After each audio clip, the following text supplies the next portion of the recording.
Hi అండి, welcome back to Udaya kitchen. మళ్ళీ మేము ముందుకు వచ్చేసింది. ఈరోజు నేను దోశలకి చేస్తున్నాను అండి. ఎట్లా చేస్తున్నాను చూడండి.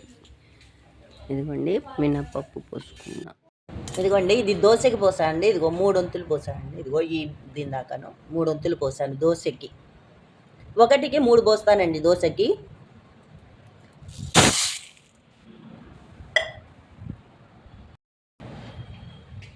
ఇదిగోండి బియ్యం పోస్తున్నాను దోశకి.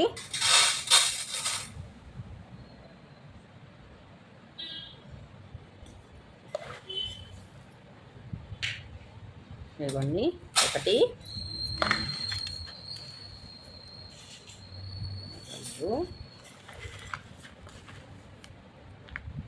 ఇవ్వండి 3, ఇంకొక హాఫ్ పోస్తున్నానండి. ఎందుకంటే పప్పు బాగా బాగుంది, బోల్ బాగా వస్తుంది, అందుకోసమని ఇదిగోండి ఇంకో సగం పోసాను. ఇవి మంచిగా కడిగేసుకుందాం. ఇవి కంట్రోల్ బియ్యం అండి, ఇవి రేషన్ బియ్యం, ఇవి దొడ్డు బియ్యం.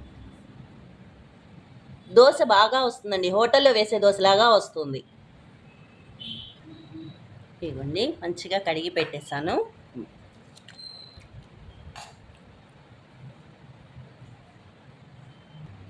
ఇదిగోండి పప్పు కూడా కడిగేస్తాను, దీన్ని పోసేస్తాను. ఇది మళ్ళీ నానిన తర్వాత మళ్ళీ ఇంకోసారి కడిగేసుకుంటే చాలండి, ఎక్కువ కడగక్కర్లేదు, ఒక్కసారి కడుక్కుంటే సరిపోతుంది. ఇప్పుడు దీనిలోకి మెంతులు అవి వేసుకున్నాం. ఇదిగోండి మెంతులు వేస్తున్నాను.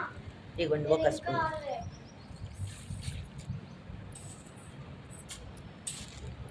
ఒక స్పూన్ వేసా అండి మెంతులు.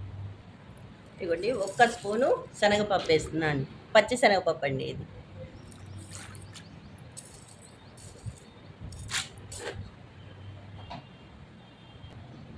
ఇవి కూడా కరెక్ట్గా ఒక 5 గంటలు నానబెట్టుకుందామండి. మంచిగా వస్తుందండి దోశ అయితేను. ఎంత మంచిగా కావాలంటే అంత మంచిగా వస్తుంది. మీకు తప్పకుండా నేను వేసి చూపిస్తాను. ఇప్పుడు గ్రైండర్లో వేసాను.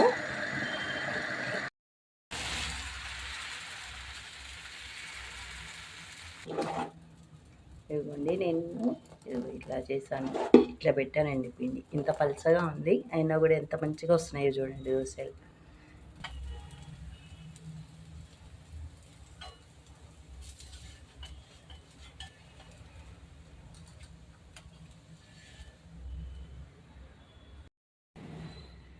ఇదిగోండి తప్పకుండా ట్రై చేయండి. నేను చెప్పిన కొలతలతోనూ లైక్ చేయండి, షేర్ చేయండి. కొత్తగా చూసేవాళ్ళు లైక్ చేయండి, షేర్ చేయండి, సబ్స్క్రైబ్ చేసుకోండి. మరిన్ని వీడియోలతో మీ ముందుకు వస్తూనే ఉంటుంది ఉదయ కిచెన్.